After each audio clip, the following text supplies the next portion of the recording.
আজকে আমার বার্থডে আর বার্থডের দিনটা সবারই কাছে খুবই স্পেশাল হয়, আমার কাছেও খুবই স্পেশাল একটা দিন।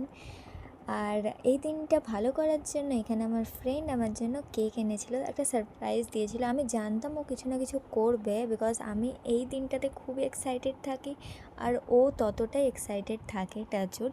আর ওর যত ফ্রেন্ডস আছে সবাইকে ডেকে এনেছিল যাতে আমার বার্থডেটা ভালোভাবে সেলিব্রেট করা হয়। সো আমি বলতে চাই thank you so much to everyone, and যারা যারা আমাকে উইশ করেছো তাদেরকে তো সিরিয়াসলি থ্যাংক ইউ। তোমরা না থাকলে আমার দিনটা সেরকম ভালো কাটতো না। আর এখানে আমার ফ্রেন্ড আমার জন্য গিফট হ্যাম্পার এনেছিল, যেটাতে অনেক কিছু অ্যাক্সেসরিজ ছিল।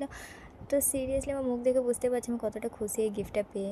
গাইস আজকে আমার বান্ধবীর বার্থডে ছিল, তো বার্থডে কেক কাটা গিফট কাটা সব শেষ হয়ে গেল। বাস করে ধাইয়া কলগিয়া বতাকিয়া লাগা